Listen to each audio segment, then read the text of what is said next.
कोशिश तो पूरा करत हई लेकिन कुछ होते नहीं खे। ऐसा केस से आ गइल बा कि आज तक हम अपन जिंदगी में ना देखनी। का भइल बा डॉक्टर? इ लोग के ठीक करल बहुत कठिन बा। हमनी से जितना हो सकेला उतना हमनी के इ लोग के बचाव के कोशिश करत बानी। कुछ के बचाई डॉक्टर साहब, हमके रहुआ पे ही भरोसा बा। इ लोग के शरीर में कौन सा जहर बा हमनी के पता नहीं खे चलत। सब कोशिश कर लेनी लेकिन कौन सा जहर बा हमनी के पता नहीं खे। इन लोग के कंडीशन बहुत खराब हो चुकल बा। सच कहीं तो हम इन लोग के बचावल बहुत कठिन हो गइल बा। एक बार ट्राई करो, लगा लो। चलिए चला। आई सर। ये सब का हो गइल सरपंच साहब?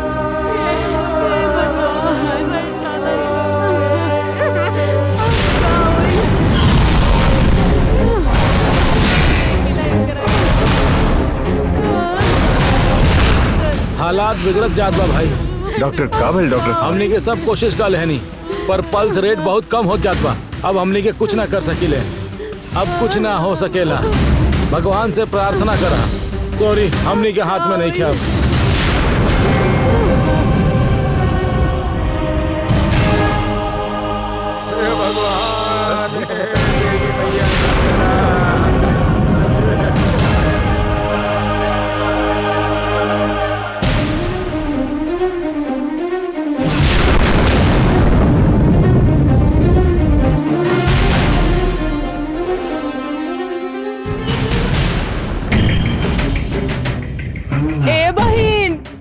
खातिर कुछ दे देना बहन, कुछ तो खाए के दाना।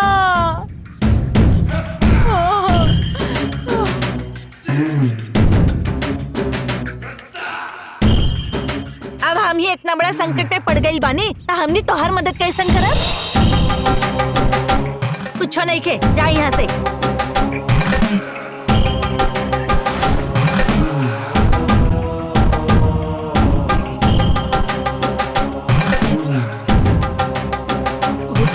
बीमारी कहाँ से आ गई? पूरा गांव ऐसे जूझा था। पता नहीं ऐसे का हो, कितना के जान जाए, कैसे ठीक हो? ए दीदी, कुछ खाए के मिली? ए दीदी दे दाना, बहुत तेज भूख लागल बा। हमरे पर जे संकट आइल बा ई तोहरा के मालूम नहीं के इससे तू खाए खातिर मांग रहल बा। यहाँ पर तो के केहू खाए खातिर ना दे। बगल वाला गांव में जाके देखो। बहुत तेज भूख लागल बा, दे देना ए दीदी, दे दा।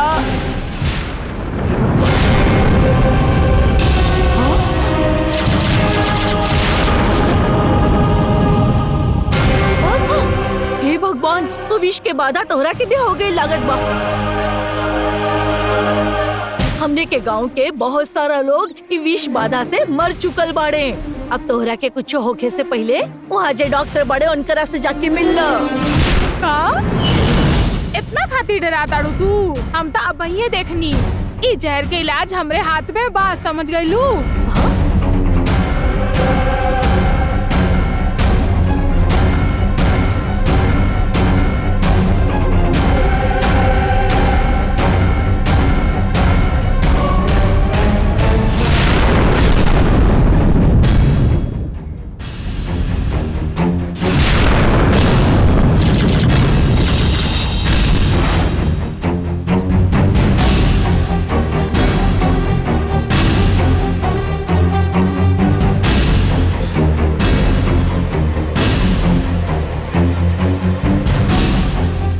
औषधि भी ले लेनी, शरीर से विष भी निकल गई। देखा?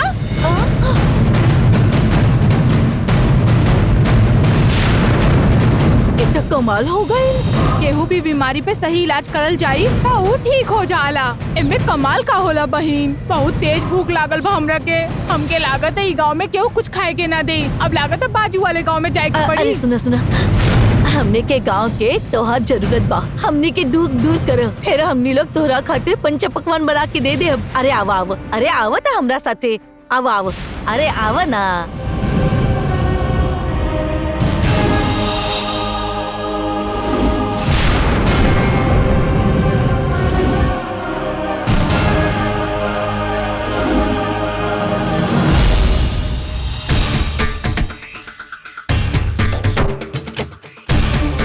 अरे ई त खाली घोड़ा पे बैठ के तमाशा देखे वाला बड़े, के समझाई?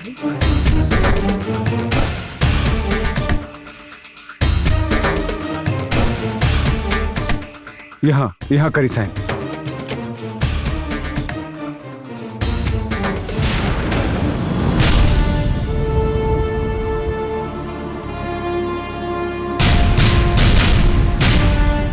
अभी खाली तमाशा देखा।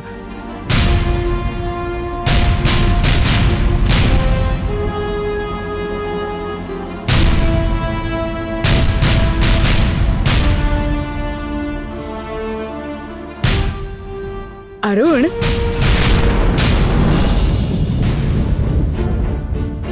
असली शिवानी और मालती के बिया ई समझ में आए लेकर खुशी बा। बाकी एकर मतलब ई थोड़े है कि इनकर नाम संपत्ति कर दिहल जाए। अगर कुछ दिन के बाद कियल जाए तो का हो जाए? अच्छा काम जल्दी हो जाए के चाहिए, ऐसे हमारे पापा हमरा के सिखैले रहने।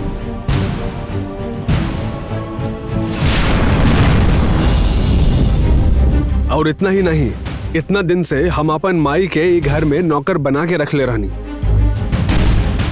और जब सच के पता चल गई बा तो उनकर हक के चीज उनके मिले के चाहिए, ऐसे हमके लागेला। हम उनकर कितना इज्जत करेनी, ई हम इस संपत्ति उनकर नाम करके उनकर के दिखा सकेनी। तू संपत्ति ना दा ऐसा हम ना कह रहल बानी। खाली इतना जल्दी में निर्णय लेवे के का जरूरत है ई पूछ रहल बानी। हाँ अरुण, तोहार पापा जन संपत्ति कमैलन ओकरा के केहू और के देवे से पहले तनी विचार करला। अरुण,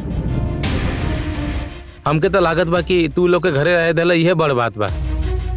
संपत्ति उ लोग के नाम पे करत बाड़ा, ये हमके अच्छा नहीं लागत। ए अरुण, अरे ये सब इतना बोल रहा बाड़े ना, तो जरा इनकर विचार करो और फिर पेपर पर साइन करो।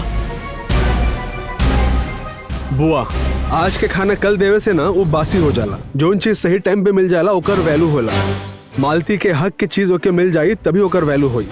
अब केहू कुछ भी ना बोली, जोन हमके सही लगा था वो हम करब। अरुण, तू इतना जल्दी में ही फैसला ले रहल बड़ा, एक टेंशन हमके। ए, तोहरा के कैसन तकलीफ हो रहल बा? अपन पूर्वजन के जायदाद लड़की लोगन के ना देके खुद के पास रखे के जमाना बा, लेकिन अरुण अपना बारे में ना सोच के अपन बहन के बारे में भी सोच रहल बा। एकर अभिमान होके के चाहिए। जब तू केहू के भला ना कर सकत बाड़ू ना, तो बीच में टांग ना अड़ावे के चाहिए, समझ गईलू तू?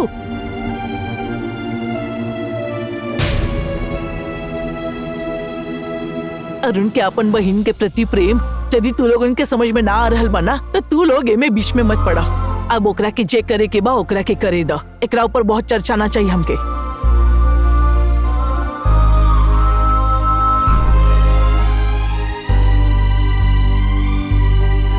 तू हमरा के समझ लू, ये खातिर बहुत बहुत शुक्रिया। हाँ हाँ, सब समझ रहल बानी हम। हमके खुद के आत्म सम्मान छोड़ के बुड़बक की तरह बोलल अच्छा ना लागेला। केहू दूसरा के भला खातिर सोचत बड़ा तो हमरा के अच्छा लागेला।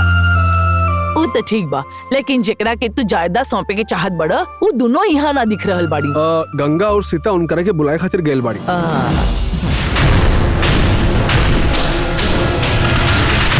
आओ आओ, यहीं पर बाड़ी वो लोग। आओ।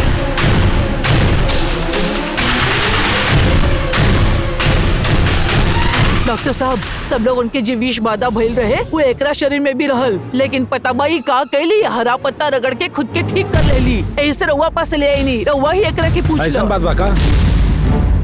एकर दवाई का बा हमनी के समझ में नहीं ख्यावा, ऐसे हमनी के भगवान के भरोसे छोड़ देले बानी। हाँ, ऐसा टाइम पे तू यहाँ आ गईलू तो थोड़ा आयुर्वेद पता बा? पेट खातिर पूरा गांव भटकतानी, हमरा के आयुर्वेद ना पता बा, लेकिन हमरा के कोनो परेशानी होए तो ओकर उपचार कैसे करे के बा वो हमरा के पता बा। तुम्हारे पास जौन औषधि बा ओकरे वजह से तोहार विष खत्म हो गई, ऐसा लोग कहा था हमसे। तोहार जौन औषधि बा तू हमके दे सके उगाए सबके लिए। हमरा के ओकर नाम ना पता बा, लेकिन वो विष कम करेला। ई जहाँ हमरा के दिखाला हम एकरा के ले लेला। ई जड़ी बूटी के हल्दी के साथ मिक्स कइला और जखन पे लगाई दा और तनी से पीला, बस कितना भी बड़ा विष हो जल्दी से खत्म हो जाई। रू काम दिखावत बानी तोहरा लोग के। इला ये ले जा, पीस के ले आ जा। ठीक बा साहब, ए चलो। शायद अब कुछ अच्छा हो जाओ। हाँ डॉक्टर साहब।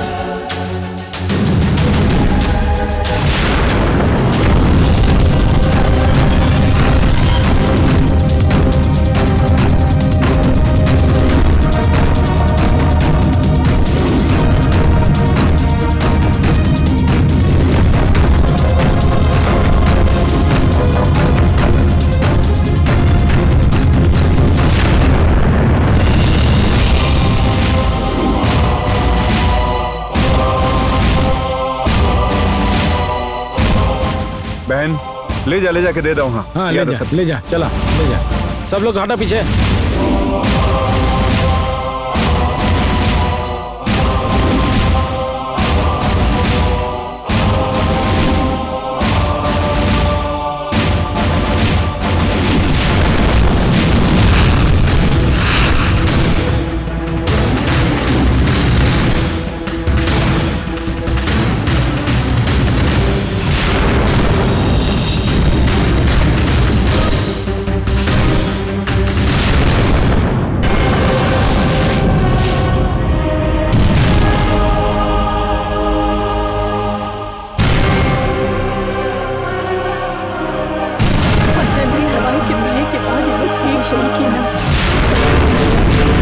डॉक्टर साहब हमारे बिटवा की देखिए डॉक्टर साहब।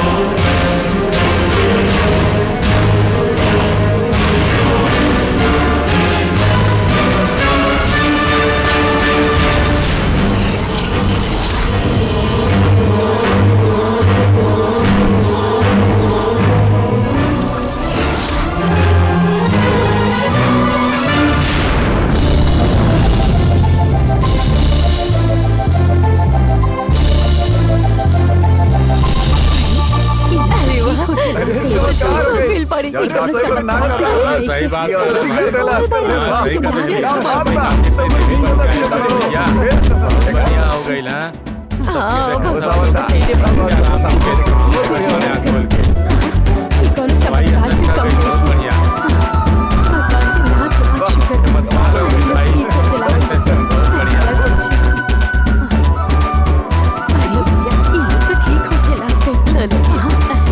चमत्कार से कम नहीं है। भगवान के लाख लाख शुक्र बा। सब ठीक हो गई ले। बहुत ही अच्छा दवाई ले भगवान के लाख लाख शुक्र बा। एकदम चमत्कार हो गया। चमत्कारी हो गई। ये बाड़ी ही नहीं की देखा ना, एक दियल पत्ता से सब कुछ हो गई। कोनो चमत्कार से कम नहीं है। हाँ सब ठीक हो गई। ठीक हो गया। डॉक्टर लोग के धन्यवाद करेंगे। डॉक्टर बहुत बहुत धन्यवाद। रेवा लोग यहाँ ही नहीं। सबके शरीर से जहर निकल गई बा। बहुत आभारी बानी। हमारा आभार नहीं, इनके धन्यवाद दा। इनकरा वजह से सब लोग ठीक हो गई ले। सबके बचौले बाड़ी, इनके धन्यवाद करा। तो हर बहुत बहुत धन्यवाद बहन।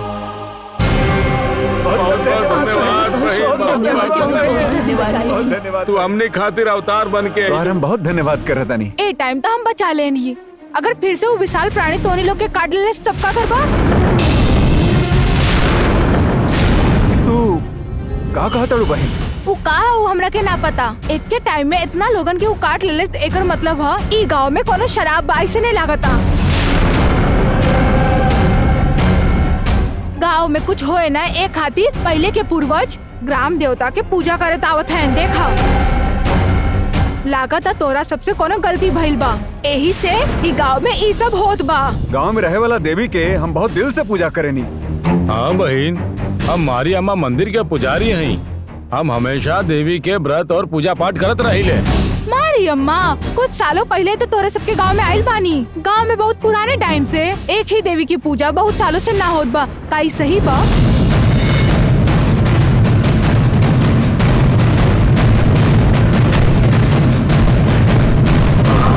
ये लड़की वन देवी माता के बारे में बात करता है। हाँ बहन, जैसन तू कहत अड़ू वैसन एगो मंदिर गांव में बाटे। लेकिन वहाँ खतरा भइले के कारण हमनी का पूर्वज वहाँ पहले ही पूजा पाठ कर छोड़ देना। ये लिए हमनी के अब वहाँ कुछ ना करें। उवन देवी के कोनो गरज ना बा, लेकिन अब उनकरा के कुछ तो जरूर चाहिए। यही खातिर लागत वो विशाल प्राणी भेजले बाड़ी। ई जोन बोलत वाली तो सच बात बका। अब गांव के सारे लोग उ देवी के पास जाई के उनकरा के का चाहिए उ जाई के पूछा। ओकरे बाद उ केहू के शरीर में आई के उनकरा के का चाहिए वो बताई है और उनकर इच्छा पूर्ण करे के बाद ये सब खत्म हो जाई। अगर तू ध्यान ना देला तो ये परेशानी फिर से होई। ये हमनी का परेशानी बाटे। आज के बाद हमनी का अगर ख्याल रखल जाए। अगर ऐसे नहीं लागता अब वहीं जाएगी उ देवी के तो सब मिला। हमनी का आज ही जाल जाई। हमनी के जान बचोलू तू तो हर बात कैसे टालल जाई। अभी गांव में मुनादी करवा के सबके मंदिर में जाके कहल जाई हमनी के।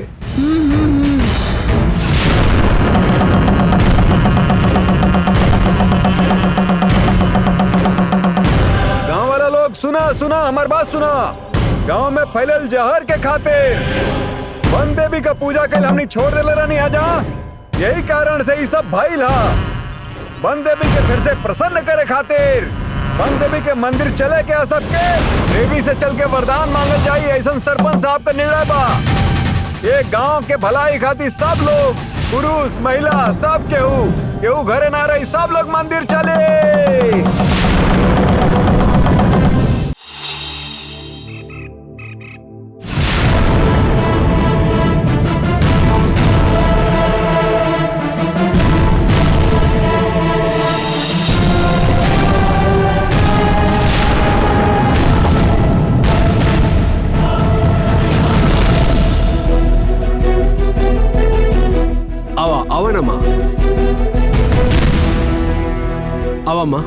आवा मालती।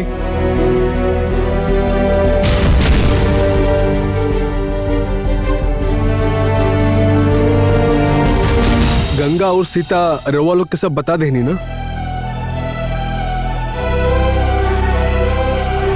बहुत अच्छा लागल। अब कैसन शर्त है एकर?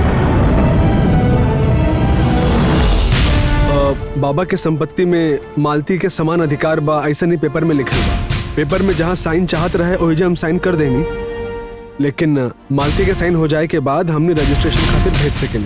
अब एजे मालती के साइन करे खातिर कहना।